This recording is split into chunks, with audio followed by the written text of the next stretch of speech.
первые века нашей эры Британия входила в состав Римской империи. Христианство постепенно проникало сюда, как и в другие ее регионы. Тертуллиан даже писал, что во II веке вера достигала мест в Британии, куда не ступала нога римского легионера. Когда в империи не хватало средств на содержание войск, контроль над провинциями ослабевал. В трудах Аммиана Марцеллина сообщается, что с середины IV века в Британии начались повсеместные беспорядки. В 409 году римские легионы были вынуждены покинуть остров, чтобы участвовать в обороне Италии и Галлии. В следующем году император Гонорий официально уведомил бритские города, что теперь они сами должны заботиться о своей обороне. Постепенное завоевание франками Галлии окончательно разорвало связи острова с римской властью. В это время христианство оставалось прежде всего религией романизованных высших слоев общества. Казалось, оно могло быстро исчезнуть. После ухода римской власти в Британии как нигде остро проявился упадок урбанизации, городской культуры и экономики. Но произошло поразительное возрождение. Возможно, это случилось потому, что христианство уже проникло за пределы городов. Поскольку на острове не было крупных городских центров, христианство здесь лишилось строгой иерархии епископов, зато большое влияние приобрело монашество. Эти монахи были более аскетичны, чем бенедиктинцы позднее, и не были привязаны к одному месту. Вскоре после ухода римлян бритские монахи начали миссионерскую работу среди соседних народов. Монах Ниниан первым предпринял миссию в Южной Шотландии, а святой Патрик стал одним из самых известных миссионеров того времени. Он утвердил христианство в Ирландии и заложил там основы церковной структуры. Как он пишет, дети дьявола стали детьми божьими, а сыновья королей с радостью принимали монашеский обет. Подписывайтесь, пишите комментарии и ставьте лайки. Британия была известна как центр учения пелагианства. В ответ гальские епископы отправили туда епископа Германа, который в публичных дебатах успешно опроверг их. На романо-бритов стали нападать пикты с севера. Чтобы защититься, они наняли других язычников – англов, саксов и ютов. Они начали прибывать на остров и, видя слабость бритов, около 449 года сами обратили оружие против них. Постепенно они захватили восток и юг острова. Как пишет Беда Достопочтенный, священники и народ были убиты огнем и мечом, и некому осталось похоронить жестоко убитых. Монах Гилдас порицал бритов, считая нашествие англосаксов наказанием за их грехи. В своем трактате он называет одного из местных правителей драконом острова. В начале V века правители Британии использовали образ дракона, чтобы показать свою власть и могущество после ухода римлян. Из-за нашествий варваров-язычников британские христиане оказались отрезаны от церкви на материке. В результате между ними начали появляться отличия в духовной практике и сформировалось кельтское христианство. Бриты продолжали отмечать Пасху по старому библейскому календарю на 14-й день первого месяца. Они выбривали танзуру от уха до уха в форме полумесяца, оставляя волосы сзади, подражая ореолу, в отличие от римлян, которые стригли макушку кругом. Британские монахи таким образом показывали свою особую традицию. Бриты стали практически независимыми от Рима и решали свои дела на соборах, не обращаясь к папе. Поэтому некоторые историки предполагают, что британское христианство могло иметь восточное или греческое происхождение. Этот период изоляции Британии стали называть веком святых Уэльса. В это время появилось целое поколение неутомимых миссионеров, которые путешествовали по всем западным морским путям, чтобы проповедовать христианство. Под святыми подразумевались не канонизированные личности, а те, кто жил по Слову Божьему.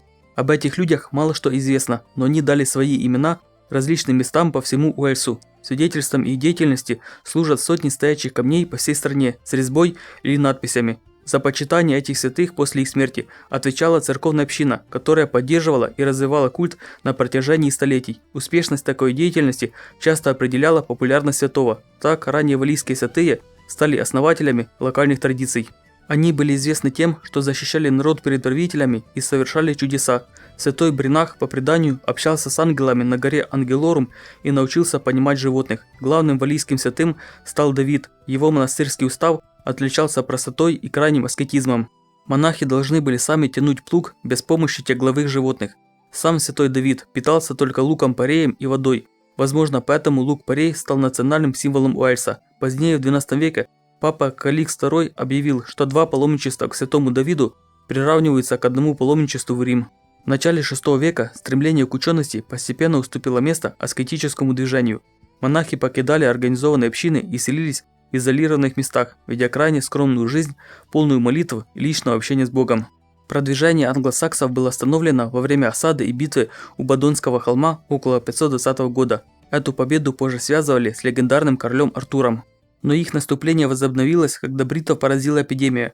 В 577 году уэссекский король-язычник Эвлин, битый пред Ярхами, разгромил бритов. Погибли 3 их короля и епископ. После этого Кевлин захватил Глостер и отрезал полуостров Корнуэлл от остальной территории Британии. В 603 году католический архиепископ Августин собрал британских епископов на синод. Он предлагал им совместную миссию среди англосаксов и призывал к католическому единству. По совету старца, британские епископы решили на следующей встрече проверить, действительно ли Августин человек Божий. Они договорились, если при их приходе он встанет и поприветствует их, они признают его, а если нет, откажутся подчиняться. Когда же Августин остался сидеть, бриты отказались вступать с ним в соглашение. Историк Беда Достопочтенный сообщает, что Августин с негодованием угрожал кельтским епископам божественным отмщением в виде вторжения саксонских язычников. Такое нападение произошло несколько лет спустя, в 616 году, когда у Честера бриты понесли сильное поражение. В начале битвы язычник Этельфрид перебил около 200 бритских монахов, потому что те пытались противостоять ему молитвами. Беда отмечает, что среди его армии были христиане, которые не участвовали в убийстве монахов и даже осуждали его. Он также свидетельствует, что враждебность британских епископов к католикам сохранялась вплоть до 8 века. В результате битвы при Честере бриты на севере, в Камбрии, оказались отрезаны от Уэльса и постепенно были поглощены Нортумбрией и Шотландией. Из-за непримиримой ненависти к саксам и связанной с ними католической церкви бриты отчаянно сопротивлялись, но когда сопротивление оставалось невозможным, они мигрировали. На континенте бриты основали область, которая позже получила название Британь. Из Уэльса происходили 7 святых, основавших Британь. Переселенцы принесли свою культуру, например, историю о короле Артуре. Есть также свидетельства миграции британцев в Галисию, в Испании, где они хранили кельтское христианство, пока местный собор не запретил его практики. Не имея собственной письменности, англосаксы стали обращаться к бритам. Христианская культура бритов оказала на них сильное влияние. Бритские ученые часто приглашались к англосаксонским дворам, чтобы помогать в управлении королевствами. Точно неизвестно, насколько массовой была замена населения на завоеванных англосаксами территориях. В любом случае, кельтские языки постепенно вытеснялись, а английский становился все более повсеместным. Королевство бритов Поуис переживало возрождение в конце 7-го, начале 8 века, оказывая давление на англосаксов, которые к тому времени приняли католичество. В ответ короли Мерсии начали строительство грандиозного вала на границе с Уэльсом. Само слово «Уэльс» было английским и означало «иноземцы». Сами жители называли себя кимры. В 768 году Уэльс перешел на римский способ вычисления Пасхи. К IX веку бриты Корнуолла оказались подчинены англосаксам, хотя сохраняли свою культуру и язык еще долго.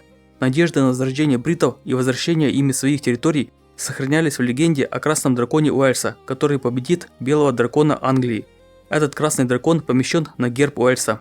Валлийские и английские христиане объединились против язычников-викингов. После их поражения король Альфред пригласил монаха Ассера из Уэльса, который стал его доверенным советником. Уэльс помог возродить образование в Англии после нападений викингов. После завоевания Англии и Уэльса норманы сохранили и развили британский эпос о борьбе с язычниками-англосаксами, но при этом постепенно заменяли кельтское христианство католицизмом. Джеффри Монмутский изобразил короля Артура могущественным христианским правителем и связал его возвращение с пробуждением красного дракона Уэльса. Позднее писатели Англии и Франции добавили истории о рыцарях круглого стола, волшебнике Мерлине и замке Камелот.